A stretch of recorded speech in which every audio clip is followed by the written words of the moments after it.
Welcome to the last, indeed, CSH seminar of the season. We are very pleased today to host you for both a seminar and a book launch by Laurence Gautier, a researcher in history here at the CSH, and discussed by Hilal Ahmed, who's associate researcher at the CSDS. I'll introduce both speakers briefly. So Laurence Gautier is a researcher at the CSH in documenting democracy, history, politics, and citizenship, which is one of our main research domain. Laurence Gautier holds a PhD in history from the University of Cambridge. And before joining CSH, she taught as assistant and then as associate professor at the Jindal School of Liberal Arts and Humanities. Her research examines the debates around Indian Muslims' position in the nation after partition as citizens and as a minority group. Her first monograph that she's going to present today, Between Nation and Community, Muslim Universities and Indian Politics After Partition at CUP, focuses on the role of Muslim universities as intermediaries between state authorities and the community, and as platforms of debates around national integration, minority rights, and secularism. Laurence is also nowadays expanding her research work on questions of Muslim leadership and representation in other settings. She, amongst other things, co-edited a special issue on historicizing Sayyidness, social status, and Muslim identity in South Asia, and is currently preparing, along with Julien Levesque and Nicolas Belorgue, a prosopographical study of Muslim leaders, which examines the different types of Muslim leadership that emerged after independence, as well as their relations to the Indian state authorities. Finally, Laurence is starting a new research project on intermediaries between state actors and religious minorities in India's secular regime after independence. Hilal Ahmed is an associate professor who works on political Islam, Indian democracy, and politics of symbols in South Asia. He's notably associated with the Lokniti program of the Center for the Study of Developing Societies. His first book, Muslim Political Discourse in Post-Colonial India, Monuments, Memory, Contestation at Routledge in 2014, explores these thematic concerns to evolve an interdisciplinary approach to study Muslim politics. He has recently written or edited various other books on Siyasi Muslims, minorities in contemporary India, or a companion to Indian democracy at Routledge. Hilal Ahmed is currently working on a book project on the politics of Muslim political representation in post-colonial India. Thank you again to both of you. Thank you for everyone for being with us. And just as a last small reminder for the people online, later on we will have a Q&A, as you know. We will ask you to drop your question in the dialogue box. And of course, we will try to turn to them as much as possible if the floor allows for it. Laurence, the floor is yours. Thank you. Thank you, Joël, for your presentation. And thank you, of course, Hilal, for coming, especially on the eve of the results of the elections. This is a critical time, so I really appreciate the fact that you took time to not only read the book, but also come here to discuss it. This is a very long book, so I'll try to summarize it in relatively in a relatively short time, which is 45 minutes more or less. I'll go ahead straight away so that I don't make you wait any longer. So this book is very much a political history of two academic institutions, two Muslim universities, Aligarh Muslim University, AMU, and Jamia Millia Islamia, from the time of independence to the 1990s. The book examines these universities as political sites, which played a central role in the debates on Muslims' location in the Indian nation state after independence. In line with Habermas, it highlights the impact that academic institutions have on a society's self-understanding that can either reproduce or transform the image that a society has of itself. In that sense, the book, of course, highlights the political character of academic institutions very much against the idea that the production and the transmission of academic knowledge can happen independently of politics. There is already, of course, a well-established tradition in Indian historiography that shows the political role of educational institutions during the colonial period, as education emerged as a contested terrain between the colonizers and the colonized. Educational institutions embodied different responses to the establishment of colonial rule, from accommodation to resistance and efforts to carve out an autonomous sphere. In the process, these institutions contributed to shaping and disseminating diverse conceptions of nation and community. And here, of course, when I say community, I refer to different kinds of communities, not just the Muslim community. But of course, in my case, I have in mind in particular the well-known studies of David Lelyveld and Barbara Metcalf on two prominent Muslim educational institutions, the Mohammedan Anglo-Oriental College, the former Aligarh, and the Deoband Seminary, which were both established during the colonial period. These works have highlighted the critical part that these institutions played in developing the notion that all Indian Muslims formed a single community despite their ongoing differences. The MAO College, which is the ancestor of Aligarh Muslim University, is of course one of the two institutions at the heart of this book. And I assume that many of you already know about the historical background of this institution, but I'll just say a few words for those who are not familiar with the history of AMU. So Sir Syed, as many of you know, established the MAO College in 1875 to provide modern English medium education to Muslim students, primarily to Muslim students, though not exclusively, so that they may access circles of power in the new colonial regime. Sir Syed envisioned the MAO College as an institution that was to serve the entire Muslim population, the qaum, the community. But in practice, it addressed primarily North Indian Urdu-speaking Muslim elites, the Ashraf, whom Sir Syed regarded as the natural leaders of the Muslim qaum. His successors endorsed this idea that Aligarh had a leading role to play for the entire community, and they became closely associated with the foundation of the Muslim League, the political party that claimed to speak for all Muslims. From the beginning, however, the college's claim to serve the entire Muslim population was much disputed. Within the college itself, there was no consensus regarding the political orientation of the institution. As anti-colonial feelings rose, especially from the 1910s onwards, sections of the college increasingly challenged the loyalist attitude of college authorities. And the foundation of the Jamia Millia Islamia, the other institution at the heart of the study, is of course a testimony to these divisions. In 1920, former Aligarh students established with the support of ulama from Deoband, the National Islamic University, the Jamia Millia Islamia, in the wake of the Khilafat movement and of Gandhi's non-cooperation movement. Unlike AMU, Jamia remained fully independent from colonial state authorities. They also distanced themselves from the Muslim party, so the Muslim League, and remained close to Congress, including at the time of partition. So here we have two institutions which have both divergent yet closely intertwined trajectories. Now, my book builds on these well-known studies to look at the role that these institutions played after independence. By shifting attention to the post-colonial period, new questions arise.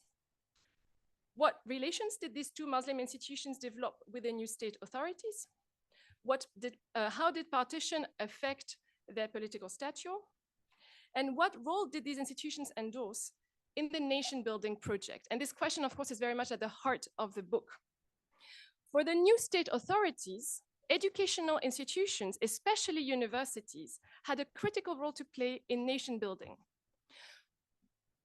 First of all, to develop the economic and industrial infrastructure of the country to ensure the viability of the new independent state, but also to promote what the University Education Commission called the spiritual unity of the nation. For the members of the commission, universities were to serve as sanctuaries of the inner life of the nation.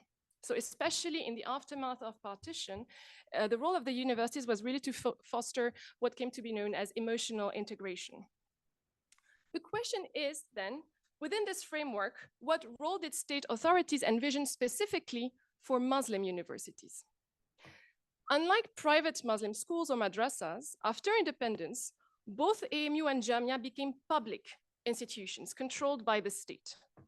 AMU became one of the very first central universities in 1951, so it means that it came under the control of the central government, while Jamia became a deemed university in 1962 and became a central university in 1988. Now, as such, these universities found themselves at a critical juncture between central state authorities and India's Muslim population. As state-sponsored universities, they were to train citizens and to contribute to national integration and development. And as Muslim institutions, they were expected to promote primarily the interests of Indian Muslims. Hence my interest in these two institutions. So what are the two main arguments of the book? I realize that we have not started the PowerPoint. Niru, can you just put the slide with the arguments, please? Thank you. So my first argument is to say that these institutions served as platforms to imagine the nation. And this is an important point because we tend to think that minority-led institutions confine themselves to community issues. But here, one of the core arguments of the book is to show that these institutions have an important role to play in producing non-majoritarian conceptions of the nation. The second point is to say that for central authorities, these universities could constitute platforms to speak to the Muslim population. So here, by examining the state's attitude towards these institutions, I try to highlight the ambivalences of official secular nationalism. The idea here basically is that after partition, state authorities firmly opposed separate political representation for religious minorities. As we all know, the Constituent Assembly put an end to separate electorates. At the same time, state authorities continued in practice to address Indian Muslims as a separate population by addressing them through Muslim institutions or intermediaries, including these universities. That's my second point. My third point is that these universities served as crucibles for different strands of Muslim politics that often served as platforms to speak for the community. And that's especially true in the case of AMU. Now, that role was all the more important in the absence of strong Muslim political parties in North India after partition. So remember that soon after independence, the Muslim League, which center was in northern India, gets dissolved and survived only in parts of southern India. So that role, the role that these non-party institutions played was all the more important given the absence of strong Muslim political party in North India. After partition, education was not just critical to nation building, but also to community building. As you would know, one of the few fields in which the Constitution granted a degree of autonomy to religious minorities was precisely education. And so as a result, Muslim universities became both objects and arenas of debates involving a wide range of actors, of course, students, teachers, and university authorities, but also religious organizations and state actors who all felt that they had a strong stake in these institutions. To account for these debates, I have used a wide range of sources in English and in Urdu to recover these multiple voices. So for example, in the case of state actors, I have used, of course, official archives, but also the correspondence, the speeches, and the private papers of some key actors. For university actors, I have looked at official documents like the annual reports of the universities, the convocation addresses, administrative minutes, but also student magazines, speeches of the Students' Union, and interviews. I have used the directory of AMU alumni, which was published in 1974, to understand the social and economic background, and geographic background of students in the first decades after independence. I used newspapers to document mobilizations on campus as well as outside. And finally, magazines or resolutions published by Muslim organizations to highlight their engagement with these institutions. So by closely looking at the debates both within and around these institutions, the objective of the book is to show how these institutions fostered competing conceptions of Muslims' location in the nation state after independence. Now, I'll move to my first point, which is the idea that these institutions could serve as laboratories for a composite nation. The first two chapters look at the efforts of Jamia and Aligarh to promote the idea of the conception of India as a composite nation. One thing that is important is that these efforts to promote national integration did not merely result from state-led policies. University members envisioned themselves as partners rather than followers of the nation-building efforts of Nehru's government. For instance, the first chapter shows how Jamia members envisioned their institution as a laboratory for educational and social reforms that would lay the foundations of what they called a meaningful independence for the entire nation, not just for Muslims. After the end of the non-cooperation movement, Jamia authorities, led by Zakir Hussain, transformed Jamia into an experimental school. At the time, Jamia was located in the rural periphery of Delhi. It was a very small school. There was a college, but most of the institution focused on primary and secondary education. These teachers drew inspiration from progressive educationists abroad, as well as from Gandhi's ideas on education, to promote basic education as an alternative to the colonial model of education. For example, they made manual work and creative activities an integral part of the syllabus. And here I've used the book cover of a book entitled Jamia Katarika, where you can see a child observing nature. There's another child doing gardening. All of this was very much a central part of Jamia's method of teaching.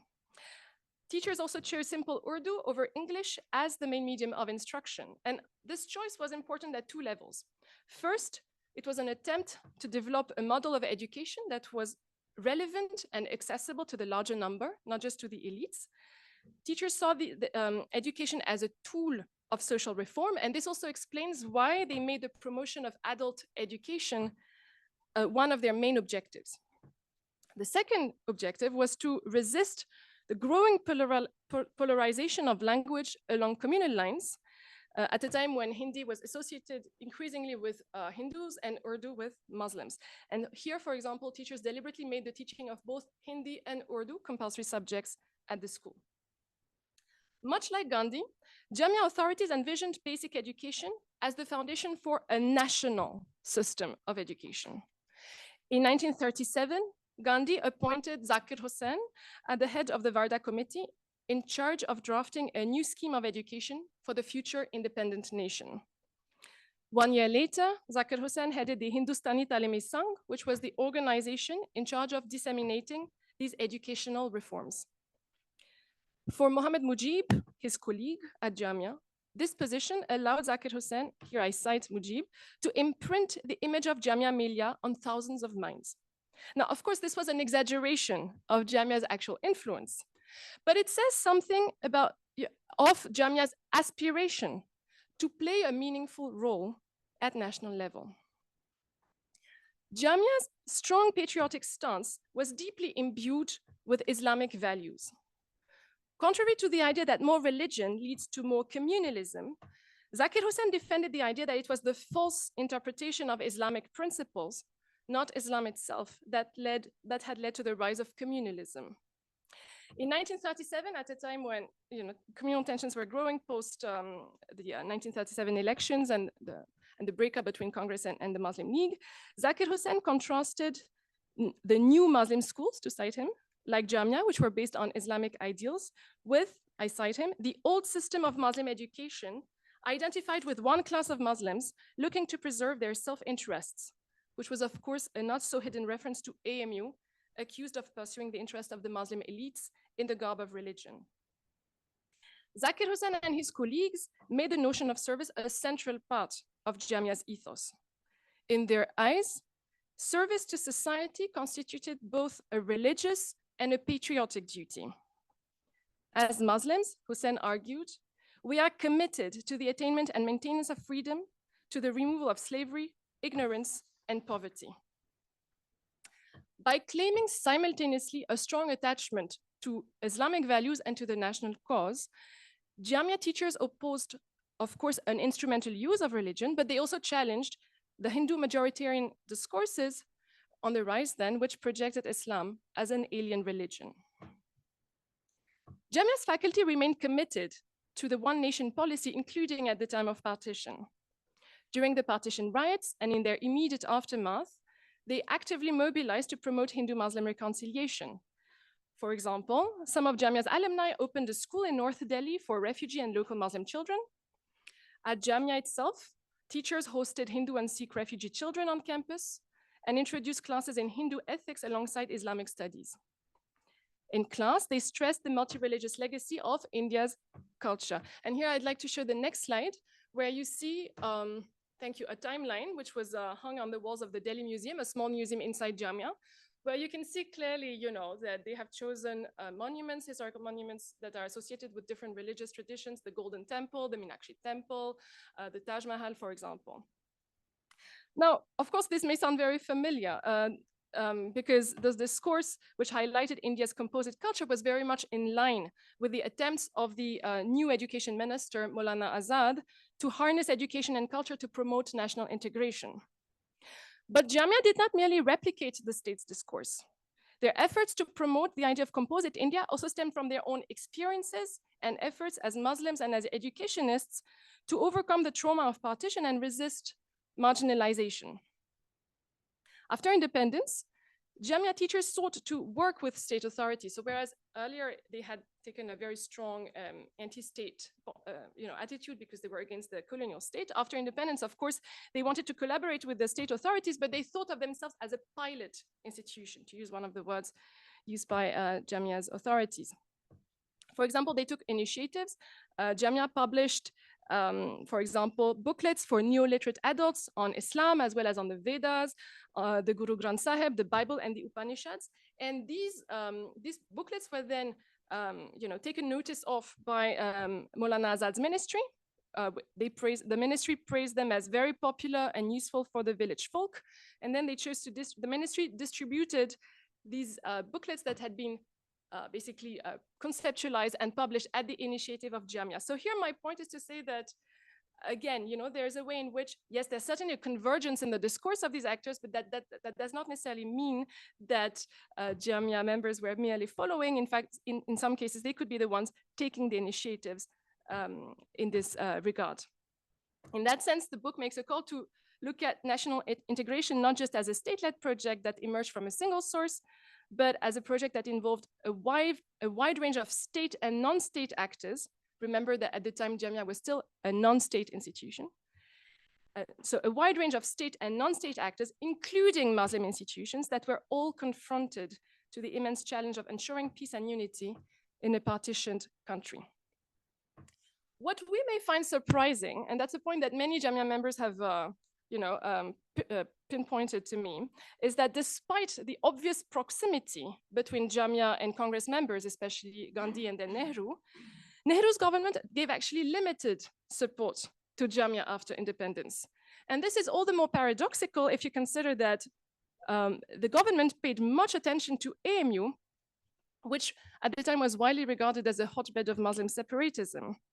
I will come back to this point, but here I want to argue that this paradox is actually revealing of the ambivalences of the state's secular nationalism. Let me explain. So this is my second point, universities as intermediaries.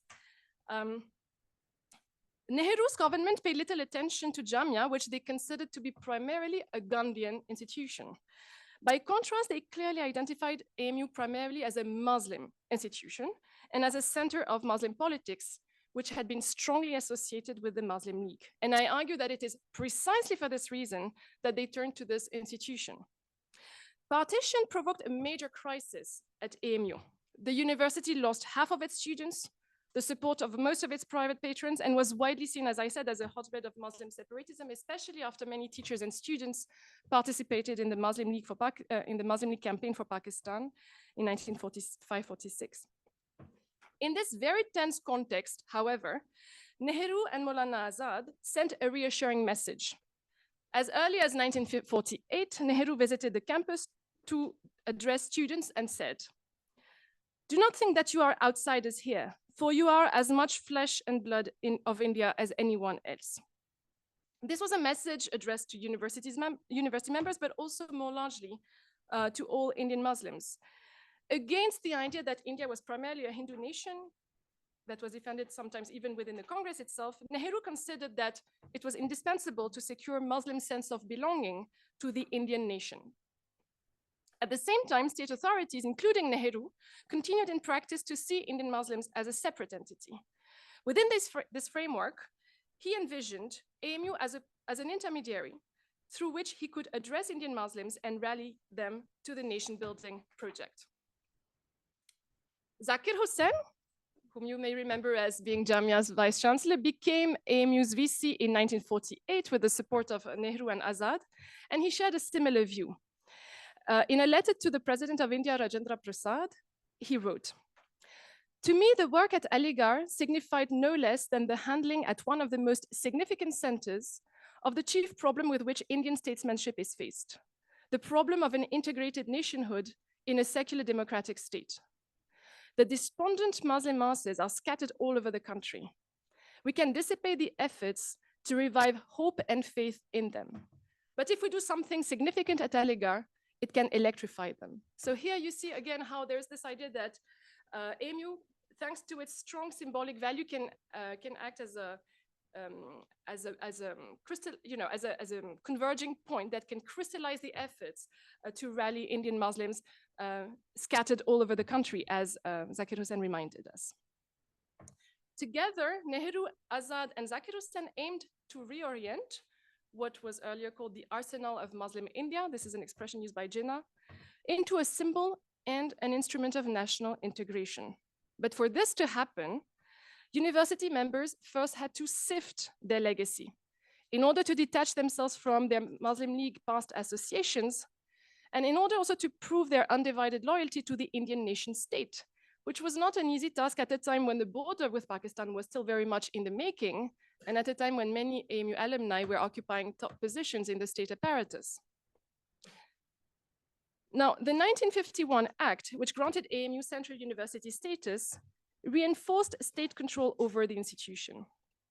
It opened up the court, for example, so the court being AMU's main administrative body, to non-Muslims. To reform the institution, Zakir Hussain could rely on the support of significant sections of the university, especially those close to Congress or to the left, which were very influential on campus in the 1950s. The students and teachers argued that as a repository of a particular culture, AMU could play an important role in the life of the Indian Union.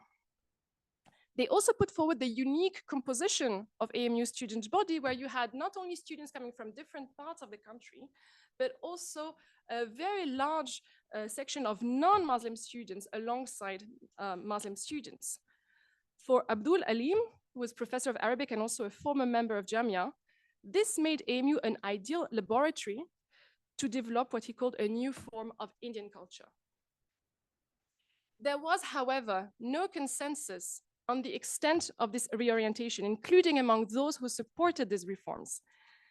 To give you one striking example, so both Nehru and Azad supported dropping the word Muslim from the university's name, a change that Zakir Hussain firmly opposed. These debates epitomized once again the ambiguities of Congress's secular nationalism. On the one side, Azad and Nehru clearly identified AMU as a Muslim institution, but on the other, they feared that to explicitly highlight AMU's Muslim character may revive communal tensions and hamper the nation's unity. These ambivalences and the strong anti-Muslim bias of UP's Congress fueled apprehensions among certain sections of the university who feared that the reforms would erase AMU's Muslim character. Some even accused Zakir Hussain of carrying out a shuddhi, a purification of the institution. These tensions captured more largely a growing discontent towards the Congress among North Indian Muslims, as many feared that state authorities were trying to impose a majoritarian conception of Indian culture in the garb of national unity. And these tensions, which were already very much present in the 1950s, came to a head in the 1960s as the government proved unable to contain the resurgence of communal riots. So here I want to come to my third point, the resurgence of minority politics. The chapter 3 focuses on the campaign for AMU's minority status, which started in 1965. And I argue that this campaign played a pivotal role in the emergence of a form of Muslim politics focused primarily on the defense of minority rights after independence. The campaign participated in the larger pluralization of Indian politics in the 1960s, which was marked by the erosion of the Congress's dominance much before the post-emergency crisis, which is often seen as the decisive landmark. AMU's campaign constituted one of the first large-scale mobilizations for Muslim minority rights after independence. Unlike the previous campaigns for the official recognition of Urdu, which were framed in terms of linguistic minority rights, the demand for AMU's minority status was projected explicitly as a Muslim demand. The affair started as an internal dispute over students' quotas in a context where graduate unemployment was high and students at AMU feared being discriminated against as Muslim. But very quickly, this internal dispute became a major Muslim issue as attention shifted to the recognition of AMU's minority status. And here, this is a very good example of how, student politics or university politics at AMU were never confined to students and teachers alone. Muslim organizations played a key role in this transformation. The campaign took off, so in 1965, as I said, just 1 year after the formation of the Majlis-e-Mushawarat, which is an umbrella organization which brought together different forces. So the Jamiatul Ulema, which had been a long-term ally of Congress, but also the Jamaat-e-Islami and the Indian Union Muslim League, which were often seen as the typical communal organizations that Congress would fight against. The formation of this unprecedented alliance epitomized the rise of a more assertive form of Muslim politics, which was more openly critical of the government's failure to protect Muslim citizens. The Aligarh campaign provided these actors a platform to bolster their claim to speak for all Muslims, as they made special efforts to build support among Muslims in different parts of the country. It also allowed AMU students to emerge once again, like in 1945-46, as major political actors with a capacity to mobilize support both within and beyond their institution in the name of the community. This made them enviable allies for Muslim organizations and political parties who sought their support. The campaign thus became a testing ground for what I have called issue-based coalitions, bringing together heterogeneous forces, students, community organizations, and Muslim parties around a common issue.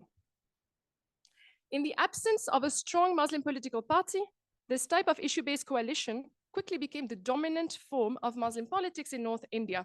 And here you can think, for example, of the All India Muslim Personal Law Board that emerged in the 1970s, or of the Babri Masjid Action Committee, which follow a similar pattern. The campaign reinforced the notion that Indian Muslims formed a distinct entity with shared rights and interests. State authorities themselves consolidated this notion as they repeatedly negotiated with Muslim organizations over the AMU issue in the hope of securing the support of Muslim voters. At the same time, the campaign demonstrated the gap between AMU's claim to speak for all Muslims and the deep divisions that persisted within the campus itself. It also showed the limits of the influence of these Muslim coalitions over state authorities. It is only in 1981, so after Congress's historic defeat in the 1977 elections, that the Congress finally conceded most of the demands in the hope to secure Muslim voters' support at a time when they felt that they badly needed the support in a context of heightened electoral competition. Throughout this campaign for the minority status, AMU occupied center stage in Muslim politics for more than 15 years, so roughly 1965 to 1981. There was, however, no consensus regarding minority politics, neither at AMU nor at Jamia, and of course beyond that. So the following chapters shows, and here maybe we can shift to the next slide, thank you. The following chapters show that in both these institutions, other forms of politics unfolded which directly challenged the legitimacy of a politics focused primarily on the defense of Muslims' minority rights. At Jamia, university authorities and faculty firmly held on to the composite nationalism of their predecessors. Unlike at AMU, Jamia's faculty did not claim minority status to protect Jamia's Muslim character until well into the 1990s. They feared that this status would tag them as a communal institution and reduce their scope of action. Instead, Jamia authorities sought to highlight the institution's commitment to nation building without erasing its Muslim markers. And for this, they paid special attention to the development of Urdu medium education, which had been one of Jamia's main characteristic features from the beginning.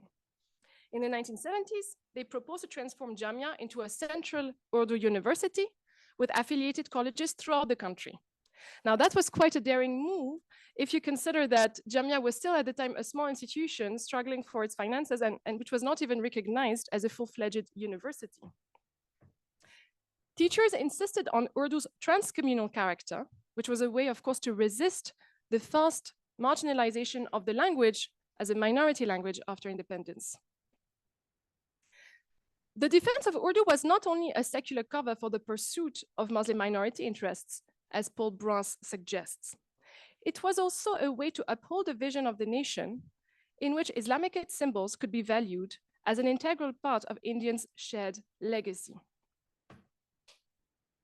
Jamia authorities again distanced themselves from minority politics in the 1980s when they led a campaign to obtain full university status. And this time, to justify their demand, of course, they invoked the history of Jamia as a nationalist institution, and they repeatedly invoked what they called Jamia's historical character, which was an expression which allowed them to avoid the minority tag without having to erase Jamia's distinctive trajectory as a nationalist Muslim institution. The Congress, however, was unwilling to include any explicit reminder of Jamia's unique character in the parliamentary bill. The debates in Parliament reflected once again the ambiguities of the Congress. Through Jamia, the Congress sought to convey a message of goodwill towards Muslim citizens, but at the same time, they remained reluctant to openly include Jamia's Muslim markers in the parliamentary bill. For example, they refused to include the names of the founders of Jamia, which were all Muslim. They also refused to explicitly recognize that the institution had been established primarily, though not exclusively, for Muslim students. They also did not want to include the fact that it was an Urdu medium educational institution. As the Hindu right was on the rise, they feared that such move may trigger a Hindu backlash. Remember, we're in the late 1980s, so of course this was a major threat. Neither the Congress nor even Jamia's authorities seemed to have the adequate language to justify a policy that would simultaneously uphold the national and the Muslim character of the institution. Even the teachers' demand to preserve the historical character of Jamia was remarkably vague, and it offered little response to those who increasingly attacked any pro-Muslim measure as a form of minority appeasement. So what happens is that, here clearly the limits of the secular nationalist discourse and its capacity to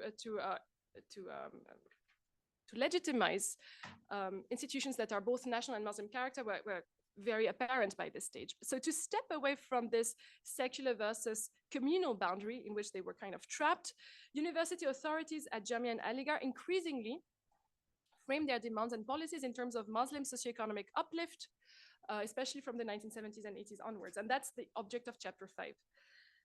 Several scholars, as well as Pasmanda activists, have argued that the demolition of the Babri Masjid in 1992 introduced a sharp break in Muslim politics. According to them, the demolition exposed established Muslim leaders who were held partly responsible for the rise of communal tensions.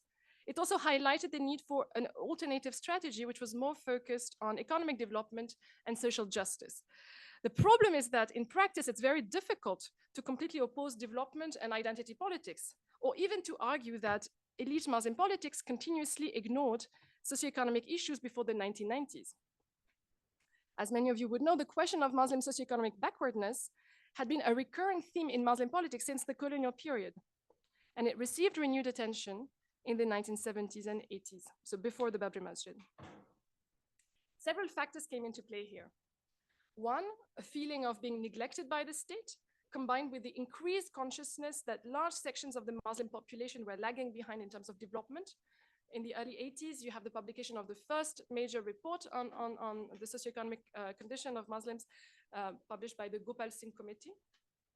This was also a time marked by the growing influence of caste-based politics, as well as the rise of upwardly mobile Muslim groups who aspire to improve their status. Muslim educational institutions, including, of course, Aligarh and Jamia, played a leading role in the renewal of these discussions on Muslim backwardness. During this period, you see a number of religious associations, political leaders, as well as professionals and businessmen setting up new Muslim educational institutions in different parts of the country, especially in southern India, which was by far the most dynamic area in this regard. In the north, likewise, AMU and Jamia authorities insisted on the need to expand opportunities for disadvantaged Muslims. And this development-oriented policy could serve, of course, to shift attention away from community-centric claims. And this was the case, for example, at Jamia, under Anwar Jamal Kidvai, who was the vice chancellor in the late 70s and early 80s. At a time when Jamia was in a context of fast transformation. So remember, Jamia was a small school in the rural periphery of Delhi. In the 70s and 80s, with the expansion of Delhi, it became an integral part of the city, and it became the heart of a fast-growing neighborhood, attracting migrants looking for better job opportunities in Delhi's area. In this context, Kidwai insisted on the need to develop job-oriented courses that could have, I quote him, a large impact on Muslim unemployment in Delhi and in its surrounding areas. According to him, what characterized Jamia students was their backwardness more than their Muslimness per se. I quote him again. The student population of Jamia is mixed in respect of religion, region, and sex. However, there is one major common factor, that is the lack of resources and general backwardness. He was saying this at a time when Jamia teachers were divided on the direction that the institution should take. And in this context, he clearly prioritized socioeconomic development over community-centric claims. Much like Nehru before him, he feared that to highlight Jamia's denominational character may fuel inward-looking tendencies and threaten its efforts to provide better job opportunities to students. But in practice, development politics often remain closely intertwined with the defense of community-based interests.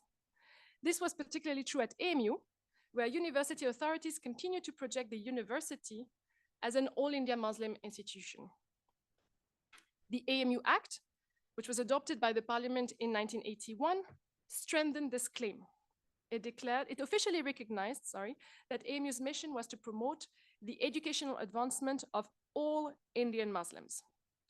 In this way, both university and state authorities endorsed the idea that Muslim citizens formed a separate category of citizens whose access to state support was to be mediated by Muslim institutions. Within this framework, development politics became an alternative form of Muslim politics rather than an alternative to Muslim politics. So promoting Muslim socioeconomic uplift provided by the 1970s, 80s, a consensual framework to university authorities for their policies. But as I show in chapter 6, in the same period, a growing number of students adopted a much less consensual objective, which was to promote the superiority of what they called pure Islam. And they're called to defend the Ummah, so the global community of believers, against Islam's enemies. Part of the students found in this discourse, initially championed by Islamist groups, a sense of empowerment that minority politics failed to convey. At AMU, students affiliated with the Jamaat-e-Islami envisioned themselves as the vanguard of an Islamic movement which was meant to rejuvenate the community. They pushed for a reform of the university so that it may align with their conception of Islamic values and become the center of this Islamic movement. I'm not going to go into the details, but for many reasons, they consider that AMU was the ideal center for the Islamic movement that they had in mind. Unsurprisingly, their call to purify Islam and the university had deeply divisive effects on campus. It marginalized non-Muslim students and antagonized all those who did not share the same conception of Islam. However, these groups gained increasing appeal in the 1980s as they positioned themselves as the champions of an Islam in danger. Their influence peaked in the early 1990s as the Ram Rath Yatra to Ayodhya gave an immediate resonance to their call to defend Islam. Even at Jamia, this rhetoric gained increasing appeal. In 1992, as tensions over the Babri Masjid were building up, a major controversy erupted around Salman Rushdie's contentious novel, The Satanic Verses. There too, large sections of students mobilized on an unprecedented scale, calling for the defense of Islam against its internal and external enemies. In the process, they projected Jamia as a Muslim symbol and a bastion of an embattled community. The demolition of the Babri Masjid in December 1992 dealt a major blow to these politics of self-assertion and shrill contestation. It was a brutal exposure of the balance of power that the Hindu right intended to put in place. In this context, few students chose to follow a path of further radicalization. Despite a widespread sense of frustration, many preferred instead to turn within towards a more apolitical interpretation of Islam. Others still sought an alternative to communal politics by putting renewed emphasis on Muslim socioeconomic uplift, which again became projected as the priority. In so doing, they highlighted once again the leading role that Muslim universities had to play in this reorientation. First, as instruments of Muslims' educational uplift. Second, as platforms from where a new leadership and new forms of Muslim politics could emerge. So far, I've spoken mostly about men, not much about women. And this is partly because women initially occupied a marginal position, both at Jamia and AMU. Like most educational institutions established during the colonial period, both Jamia and AMU were initially established by men for men. But there was no Muslim exception here. So chapter 7 traces women's trajectory from the margins to a more central position in both these institutions. It also examines whether and how AMU and Jamia's Muslim character affected discussions on women's status in these institutions. Like in many other institutions, women's education remained for a long time essentially a class project focused on the formation of companionate wives. After independence, it was recast as a nationalist project, training dutiful female citizens ready to serve the society. Projecting women as the guardians of Muslim identity was not the prime objective at all of women's education in these institutions. However, in the 1970s and 1980s, the rise of Islamist groups, which I have just spoken about, and the larger debates about Muslim personal law put increasing pressure on women students and teachers to define themselves as Muslim women first. With the rise of communal tensions, many women further internalized the idea that adopting a critical stance either towards their institutions or towards Muslim personal law could be seen as a form of betrayal, exposing their community to further attacks. As Muslim women, students and teachers were expected to prioritize the defense of their institutions and through that, of their community. Women learned to negotiate their location on campus within this framework. For example, for teachers, it was by promoting women's access to higher education rather than by challenging head-on gender inequalities or patriarchal notions of Muslim culture that they hoped to open new opportunities for their female students. But this may be changing, and maybe here, Miru, can we go to the next slide? Thank you. This may be changing.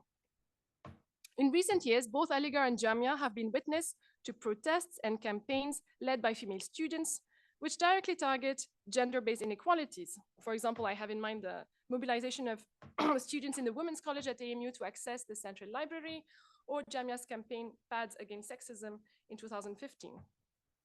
This reflects a larger trend on Indian campuses, especially following the 2012 anti-rape movement, which marked another turning point in women's mobilization, including in universities.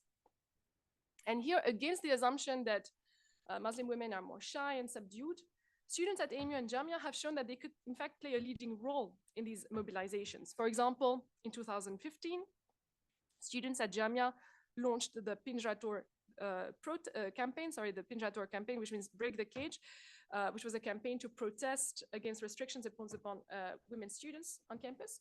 And so this campaign, which was initiated by Jamia students, quickly spread to other institutions. These precedents may help explain why female students at Jamia and AMU occupied such a prominent position in the recent anti-CAA protests. Many of them had, in fact, already taken an active part in campus-based protests, often fighting for women-related issues. Moreover, this time, there was no question of betraying one's institution or community, quite on the opposite. With the anti-CAA protests, women were fighting for the survival of a secular nation state in which Indian Muslims, men and women, were to be recognized as equal citizens alongside other Indian citizens. Now, a few words of conclusion. The book has argued that AMU and Jamia have played a central role in the debates on Muslims' location in the Indian nation. As objects and arenas of debates, they have channeled competing conceptions of what it means to be an Indian Muslim. Aligarh and Jamia remain today important Muslim symbols for their supporters as well as for their detractors. For many students, and arguably for a number of Indian Muslims outside these universities, AMU and Jamia are associated with a glorious past and with the promise of a better future. For others, however, they remain hotbeds of separatism that epitomize Muslims' allegedly communal tendencies. This was reflected most prominently during the anti-CAA protests, when students were accused of being jihadis or anti-national.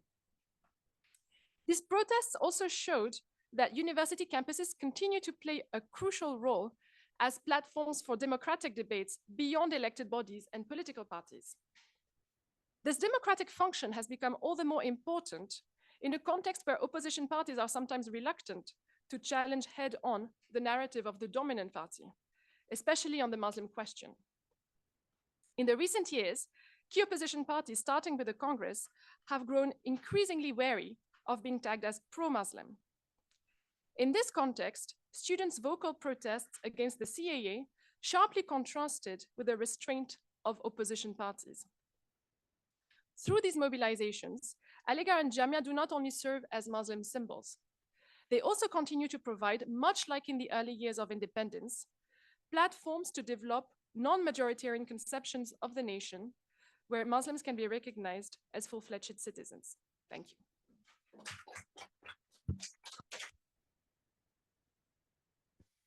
Thank you, Laurence, for this very enlightening, very rich, very dense presentation. Hilal, the floor is immediately yours for the discussion.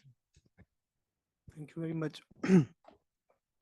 I can see many excited faces keen to ask questions, so I will be very, very brief.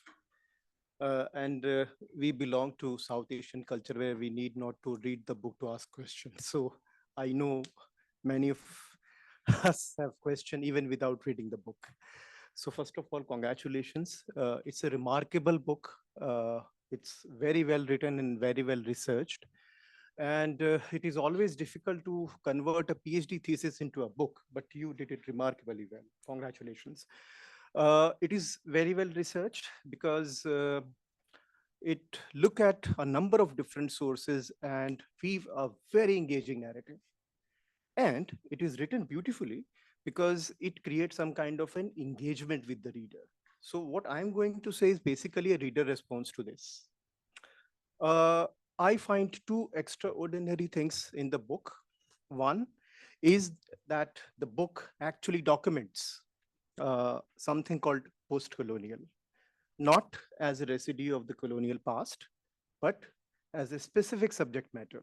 Remember that there is a tendency among the historians that whenever we look at the moment or things that happened in post-colonial India, we always refer back to either to the partition or the colonial past. Past is very important. We cannot underestimate it, but the specificity of the post-colonial need to be taken very seriously. And this book does it remarkably well. That's the one extraordinary aspect of the book, which we must keep in mind while reading it. As a reader, I kept it in my mind. Second is that it offers an analytical schema, which is actually a difficult task because the material, you can see the range of issues she looked at and analyzed it and came out with a schema of interpretation, which is novel and persuasive, underlining institution as a vantage point to study what is called Muslim politics. Now, it's not an easy task. When we think of institution, the term institution itself is problematic because of first is context. In colonial India, we have different kind of resources. As a result, we had different kind of institution. In post-colonial India, the environment and the resources by which institutions were created were entirely different. This book actually pay attention to both and try to capture the shift in a remarkably novel way. So that's the second important analytical thing or analytical feature of this book we should keep in mind. I would make three quick comments / questions. The first question / comment is about institution as political sites. It's easy to say that obviously these are political sites, but this book does it in a very interesting way. It looks at the institution and try to underline two distinct characters of an institution as a political site. One is state-institution relationship when the state is trying to reaching out to Muslim through these institutions. So institution in this sense is straightforward. meaning that a university is a university. But there is something deeper in institution, and that is what I call intellectual politics. You touch upon that in a very subtle way. What I mean by intellectual politics, what kind of stuff that's going on inside Jamia or inside AMU. So for instance, the debate between Azad and Zakir Hussain on the question of Muslim is crucial one. And the book actually provides the nature of argument that were actually developed to resolve that tension in a way that it should not become a contestation. So that's the second very specific kind of reading of institution, which is novel and which is analytically very useful, I would say unique.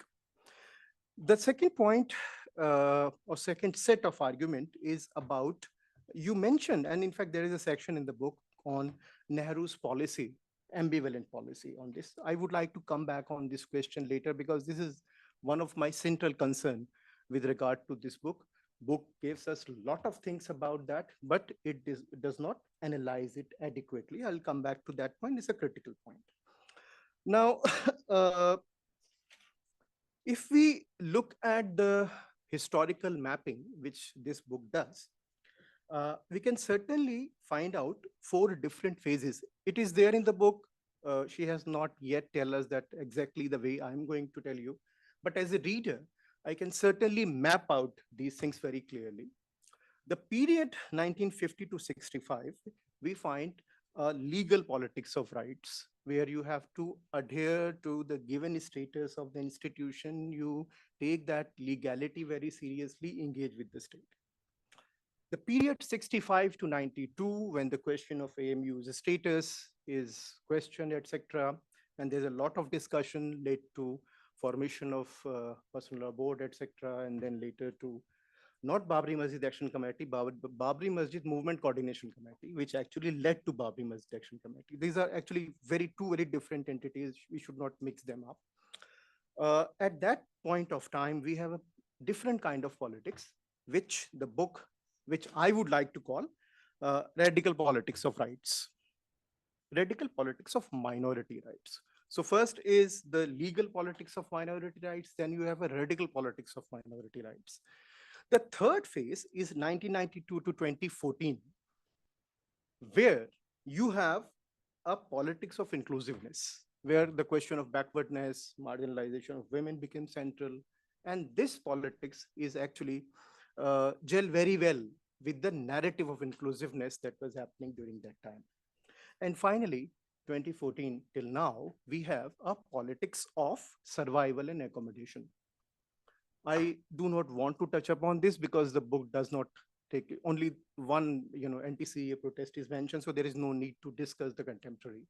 But this classification of historical mapping from the vantage point of these 2 institutions is very well done by the book. Now, a few critical points, rather questions. First is, when you say Nehru's policy was unclear. Now, it is actually commonsensical to criticize Nehru these days. But Nehru was actually making a very interesting, he didn't drive that thing. But if you look at, I'm not a Nehru fan, by the way, I'm very critical to Nehru, but something which is inextricably linked to the idea of representation.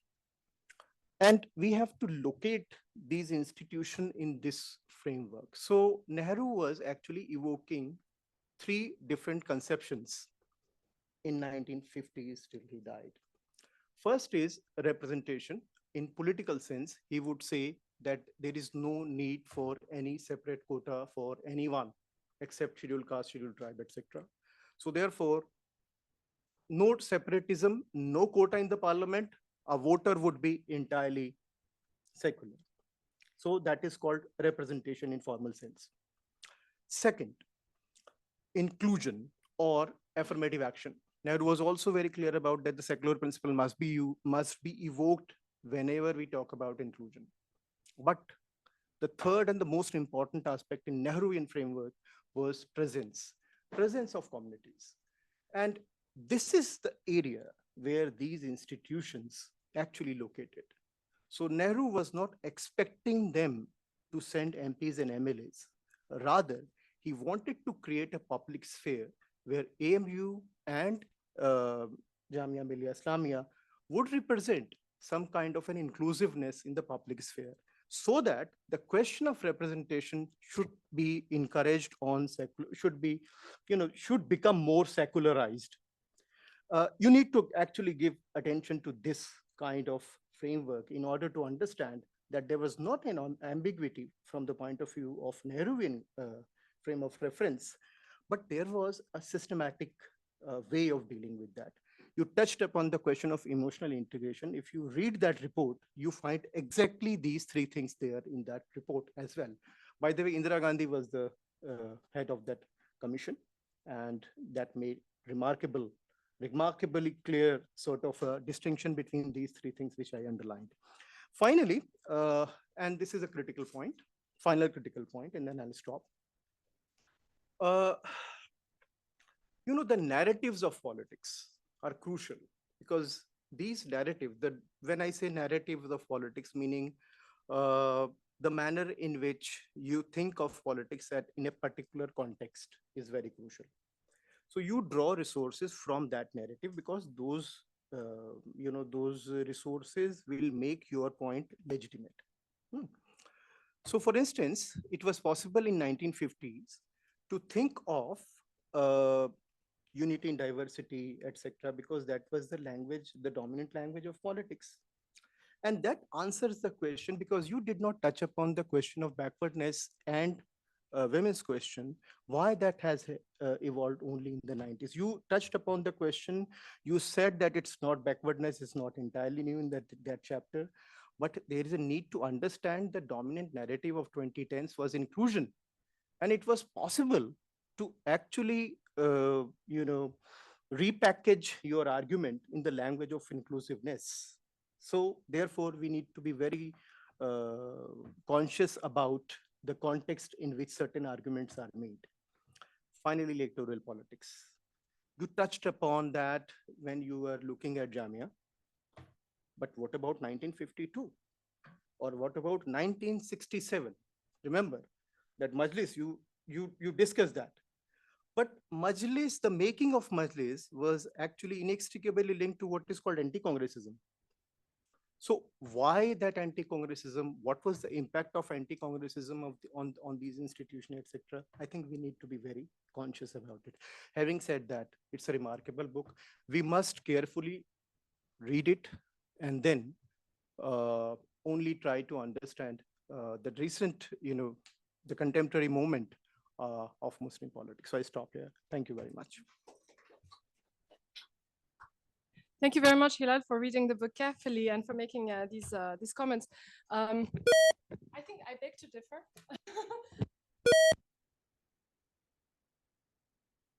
Hope that there will be further debate on this. Regarding, I do stick to the idea that there was a fundamental ambiguity in the Congress discourse on secular nationalism, which I think emerged from the contradictory injunctions that after the colonial period, where on the one side you had a very strong colonial legacy, which was basically that the religious community remained a major political category in spite of the elimination of separate electorates for religious minorities. In practice, religious communities remained a central political category, and in practice, all parties continued to address religious minorities as separate entities, in spite of the institutional changes that came with the Constituent Assembly. And so on the one side, you have this, this remaining legacy. And at the same time, of course, you have a very strong emphasis on national unity, which becomes the priority, the #1 priority of Nehru's government after independence, especially in the post-partition context, where there is a genuine fear, I think, of seeing the country collapse or getting further divided. And so this produced, contradictory injunctions, whereby on the one side, you have someone like Nehru, who is, I think, genuinely concerned about establishing India as a secular country, which is an inclusive country, against the idea that India would be primarily a Hindu nation. At the same time, for him, of course, in his mind, religious identities remain a threat because he sees them as sources of division that may affect nation building, but he remains also a man of his time who was deeply influenced by the colonial legacy, whereby religious communities were addressed as separate entities. And so I think as a result, it produces this fundamental ambiguity. I will not address all your points because there are quite a few, but on the idea of backwardness being the language of inclusiveness, it can be, but not necessarily. I mean, in the sense that it sounds, of course, when you promote a socioeconomic uplift of a backward category of the population, of course, it sounds like a much more inclusive discourse than promoting pure Islam against Islam's enemies. But in practice, it can also be used primarily to advance the interest of a specific community, which I don't think is illegitimate, by the way. But it's just that then we have to ask ourselves, what do we mean by inclusiveness? And that's why I stick to the point whereby promoting socioeconomic of the socioeconomic uplift of Indian Muslims as a backward category can also become the language of Muslim politics. And when I say that, it's not a critical judgment, it's just an argument where I say it becomes the most consensual framework to pursue the community's interests at a time when formulating claims in the name of minority rights is more contentious. And on Majlis being the result of anti-congressism, I absolutely agree with you. So just to, for those of you who are listening to us, so the Majlis al-Mushawarat was established in 1964 as an umbrella organization bringing together different types of Muslim organizations. So you have an ulema organization like the Jamiatul Ulema, as well as political parties like Indian Union Muslim League. And what is striking is that for the first time you have Jamiatul Ulema, which had been a staunch ally of the Congress, ally with some of the Congress's arch rivals. And it comes at a time precisely when the Jamiatul Ulema is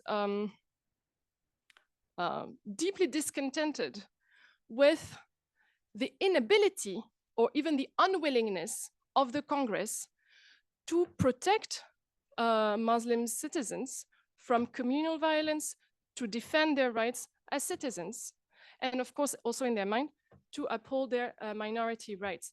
And so it is at this time then that you see a staunch ally of the Congress, ally with some of the Congress's arch rivals to form this umbrella organization. And I must add one point is that at the head of the Majlis al-Mushawarat, you also have some leading Congress members, like Syed Mahmood, who was a very close friend of Nehru. And of course, Syed Mahmood does not say that this organization is against the Congress.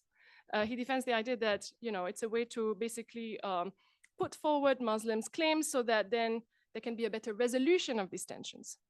But of course, it is also a symptom of an increasingly assertive form of Muslim politics where these actors come together outside the Congress to criticize the inadequacy of the Congress's policies.